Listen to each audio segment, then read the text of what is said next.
I have just one job, unlike everybody else up here. I work for a nonprofit.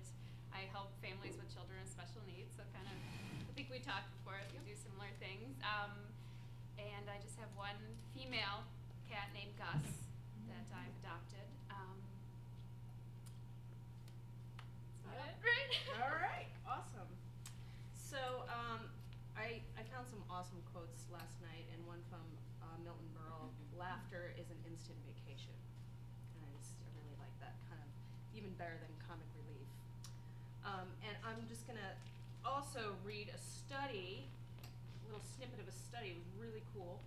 Dr. Lee Burke at the Loma Linda University in California found in subjects that the anticipation of mirthful laughter had surprising and significant effects.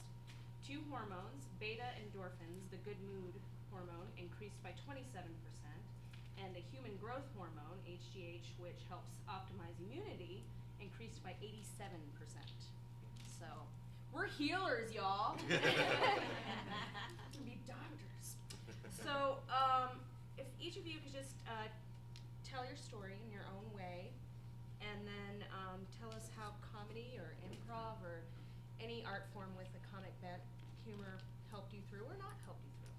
So, anyone? I'm in this chair, so everyone looks at me. Oh, thought it might start down there.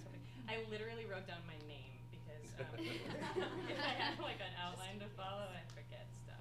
So bear with me.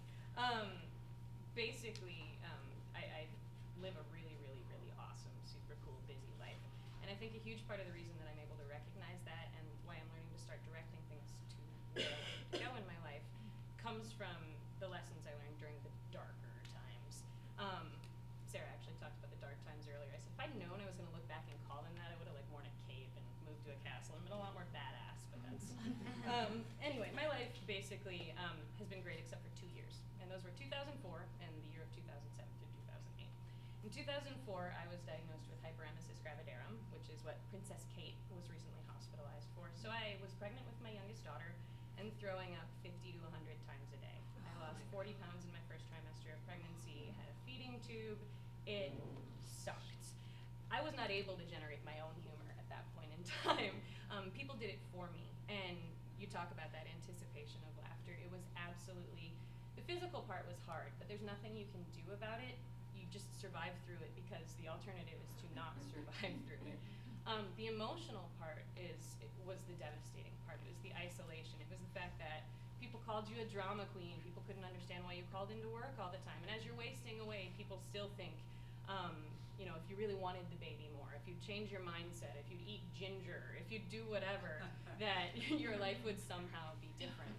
And through that all, I had a couple of people who really understood, and they did some really cool stuff. I had a friend who bought a box of trophies, and she would, rather than putting like engraved plaques on them, write Post-it notes on trophies and would deliver them to my house. So I'd get a trophy like, "Yay, you put your pants on!"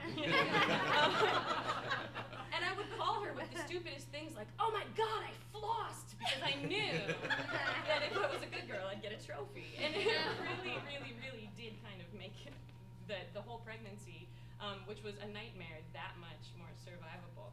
At the end, when I actually delivered the baby, the trophy was really big. And that was one of those years that was really hard. You have those times where things are really awful, but you know there's a finite end point. You know there's a point where it's going to be over. And for me, when the baby was delivered, that was going to be done, and I knew that. The hardest year of my life, 2007 through 2008, was one of those times when things happen that completely derail all of your future plans. So for me, that looked like this. I was working for a magazine portfolio as an editor called Metropolitan Media Group, and was married to a guy who was my college sweetheart. We were very happy when he became very, very ill with bipolar disorder. And in the process of sort of seeking treatment, he also began self-medicating really heavily with alcohol. And in our house, that turned into a really volatile combination. And in a nutshell, he hit me in front of my kid. And I had no choice at that point in time but to go. And all of these things that I thought were my future disappeared in that moment. Meanwhile, in 2008, the stock market crashed. My portfolio had been purchased by this guy named Tom Petters, who maybe you've heard of. laid me off. And I can tell you FBI raids happen exactly like they do in the movies. It's pretty awesome. But I lost my job, my marriage, and became a single mother of 3. Went from having everything, all the ducks in a row, this whole life I was planning unfolding exactly like it was supposed to having none of the things I expected to have. And I had no choice but to sort of start living out that fundamental, basic lesson of improvisation. My life had to become yes and. There was no other way to do it. This was my reality, so what can you add to it? And I didn't realize it at the time, but some of the funniest periods I've ever lived through happened in the middle of that nightmare because my life became an improvisation. Because there was no stable work in my field, I wound up freelancing, learned that I absolutely love it, learned that it was a lot more stable, and my whole life turned into this game of how do I keep these kids alive, how do I keep the lights on, how do I keep myself employed, and I found myself in a position where I accidentally eked my way because of being forced to yes and my way through life into a life I wouldn't trade for anything in the world. And some of the projects I've done have actually been pretty successful. I just got, I was one of 6 change makers for Minnesota Women's Press this year for the Of Scars project that we're doing. Could you briefly explain what Of Scars Of is? Scars is a photography project that basically tries to partner real life human women with images of themselves who've gone through lumpectomy or mastectomy. So we take breast cancer survivors and we photograph them, but it's not like these sexy, gussied up, dolls up, pretty breast cancer calendars that you see out there. The idea is to take people as they really are and show them as complete, joyful human beings who happen to have scars. So we exhibit only once a year. The models that participated in the project for that year have to be present because they're part of the exhibit too. And then along with that, we produce a monthly podcast, and that's based on just kind of a discussion panel that we facilitate. Super informal, and somehow it keeps getting quite a bit of attention. So it's become really the love of my life. That project led me to pursue photography, which I'd been doing semi-professionally for a long time, a lot more seriously. Now I own a little art gallery in the hood, and it's a good life. It's a good life. So. There's a whole reel of me topless and having fun. I have so many topless Not photos fun. of Sarah. It's great. We should talk if you like her. It's on my bedroom wall, and I'm like, is this too self-congratulatory? No, it's pretty awesome. It's pretty awesome. She's Until the so babysitter walks in. Yeah, so I think for me, comedy happened by accident, and about a year ago, I started taking improv classes and realized that that all of the skills that had been basic survival were now a vehicle for joy, and that once you can recognize the times in your life where you have to completely disregard control and start relinquishing it by choice and of your own volition, you can really live it up. So there it is. Thank you. Comedy Kate. and coping. That was probably way longer than it was supposed to be. You went over your 2 minutes. Yeah. 2 to 5, whatever. 20. Whatever. I can keep No, it's going. great. Thank you. Oh, we're just gonna go down the line. Well, why not? So for me, I had left dance for a long time and come back into it, and I was going through this period where it was really picking up, and I was getting a lot of shows and teaching a lot, and so I was spending a lot of time in my body. And so one night, I was leaving class. I just taught 11 to 14-year-old hip hop class, which is one of my favorite things to do. And I was crossing the street on the green light, and I had just bought this bright green umbrella from Target. And like as I put it up in the rain, it was like 7 o'clock, and rainy September. And I was like, good thing I got this bright green umbrella. That way I won't get hit by a car. And then I suddenly felt like my feet lift off the ground. I heard my body hit the top of a car, and I landed sitting in the street like this, holding my umbrella and my bag. And I'm emotional. And it was just like, and I had a show that I was preparing for. I was on my way to rehearsal, and I was running the show, so there's not like a choice of like, I'll call in. And I was like, okay, what happened? My legs are still there, and my arms are still here. And then I was thinking, like, in the movies when that happens, there's a guy that runs over and is like, I've already called 911, are you okay? People are like helping, and like traffic stops, and everyone's like, oh my God. And instead, it was like that guy didn't come, and so I was like, okay, you're not supposed to move the body, but if you're the body, move yourself. Like, it was this like rule. And I looked up and my umbrella was like bent because I like slammed it on my head, and so it's just like, this is so ridiculous. And I was like, well, I better get up because he's going to drive over me because he's gonna think I'm dead. And so I got up, and then the guy who hit me was shouting out his window, "Are you okay?" And he sounded really mad at me. And I was like, why are you mad? You hit me.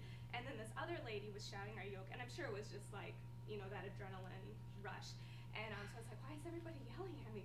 And I turned in a circle, and then I was like, I better get out of the street because traffic can only stop for so long. And I got out of the street, and I asked the guy to pull over, and he pulled over for a second, and then he drove off. And then there was like a couple that was about my age that was standing there just like, and the woman had gotten the license plate number, which was great. And so I called 911 because nobody else did. And so I reported it, and fortunately there was like some paramedics at the Jimmy John's around the corner that were just having a break. And so somebody ran in there was like, a lady just got hit, so thank God for that person. But then the paramedics came and were like really unhelpful. Like, they were like, well, do you want to go to the hospital? And I was like, should I go to the hospital? Like, I feel a lot of adrenaline right now, and my elbow hurts, and my back hurts, and my head hurts, but I don't think I'm concussed, or I don't think anything's broken. Obviously, I got myself out of the street, and they were like, well, it's kind of up to you. I'm like, come on, authority figures, be helpful. And so they're like, well, you can just sit in here to get out of the rain. So I sat in the paramedics with like people that were, and then they just looked at me like this until the cop came. And so, but the police officer came, and she was actually the most helpful, and she told me that this is just good information to know. If you're ever hit by a car, but you have auto insurance, your auto insurance covers you as a pedestrian up to $20,000, which is very important if it's a hit and run and the guy gets away with it. And so that was like, I was like, I had no idea. So she was like, when you get home tonight, call your insurance, and then they will help you figure out what to do. And so that was good. They should have put you in a neck brace. Or It's I ridiculous. don't think they even like did the thing on my eyes, like, because they were like, why does your head hurt? And I was like, well, I think I smashed my These were real EMTs. These were the Jimmy John guys. Yeah, I was Was it like, hell well, of a good car? judging from my umbrella, I'm pretty sure I slammed it pretty hard against my head because it's now like inside out, my brand new umbrella. But yeah, and so that was something that I ended up going to rehearsal that night, and then I canceled rehearsal for the rest of the week because I was like, I can run on adrenaline for like another 2 hours, and then I will be out of commission, which I was. But it was something that, like, to be spending so much time in your body and then to have something totally take you out of the body was like, it just kind of, it was like a light went out inside of me, and I couldn't function the way that I liked to function. Like, I really liked to, I was very energetic and very outgoing and out there, and then to have this like thing happen that shuts down all of my energy, because like nothing was broken, which is great.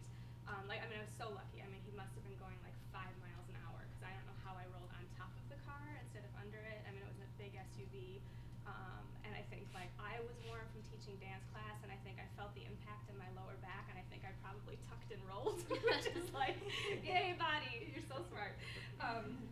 But I went to the doctor and I got checked out, and they said that essentially I had whiplash in my entire body. So it's like when you have whiplash in your neck, just think about how long that takes to where you're no longer turning like this, and but that was happening in my whole body, and it was hard because like visibly I looked fine, and I was walking around and I was functioning, but I was in so much pain that I'd never experienced before, and then I couldn't do what I had been building for like the previous couple of years. And so I got hit in September, and then James was like, my husband James, was like, Huge Theater is starting improv classes in October, you should take them. And then my friend Amelia emailed me, and she was like, Huge Theater is offering 2 for 1.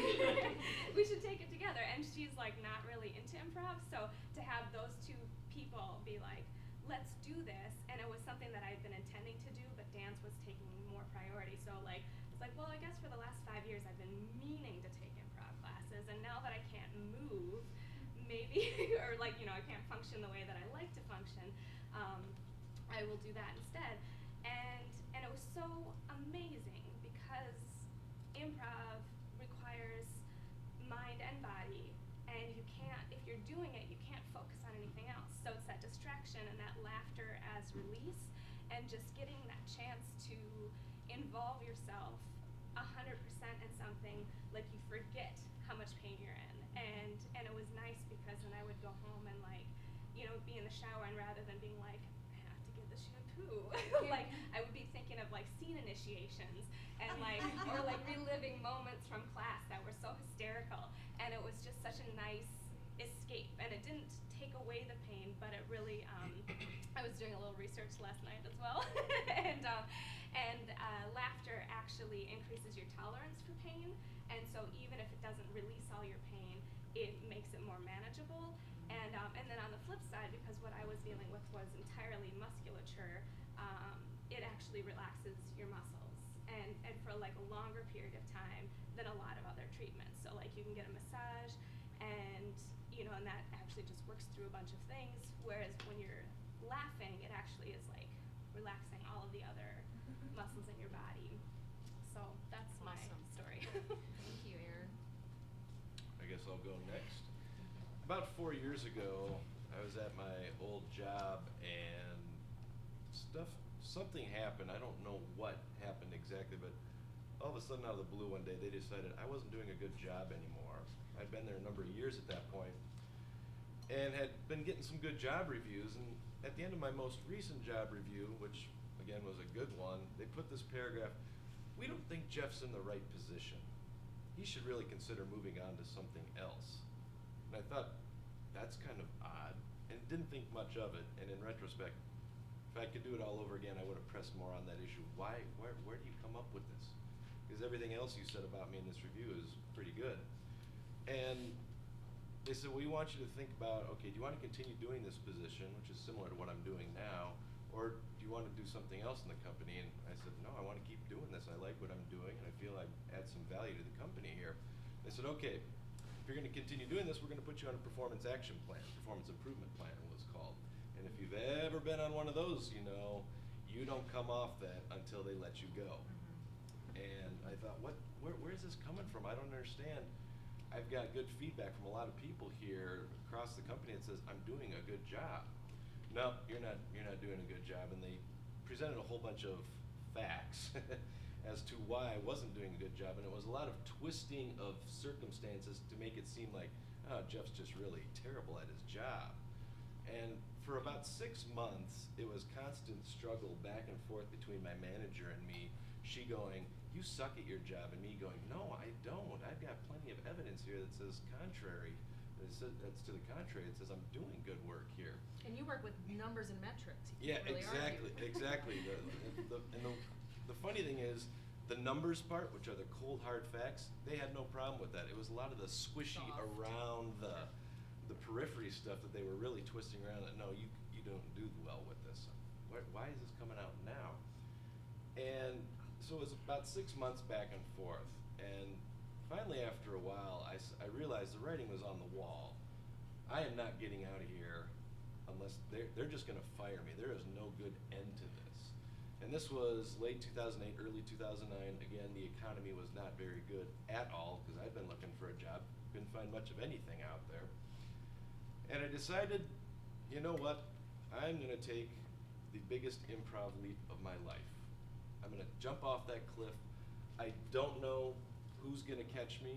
I don't know what that net is going to look like, and I don't know how far down that leap is going to be. So I hired a lawyer to negotiate some severance for me, and I left that job. Shocked the hell out of a number of people by doing that. Whoa. Because there were a few people who could sense something was going on with our team, that they used to get along really well together. Now there's something strange going on there. And I just said, I cannot sit here and take this abuse anymore, because it really It's a toxic work environment. yeah, it was a very essentially. toxic work environment where it just gets in under your skin, down to your bones, where your good name and your credibility and your self-worth is just all questioned and thrown out the window, no matter what you do. It was getting to the point where I almost said, am I just better off not showing up here? Is that really gonna make the company a better place? And I thought, nah, that's ridiculous. I think it's in their heads, not mine. So hired this lawyer, negotiated some severance, and the funny thing is my manager didn't even know I was leaving till the morning of my last day when HR finally contacted her. Oh, by the way, Jeff's last day is today, which is kind of indicative of how the place was run. Because I was talking to my lawyer leading up to this last day. Should I let her know that I'm not going to be here next week?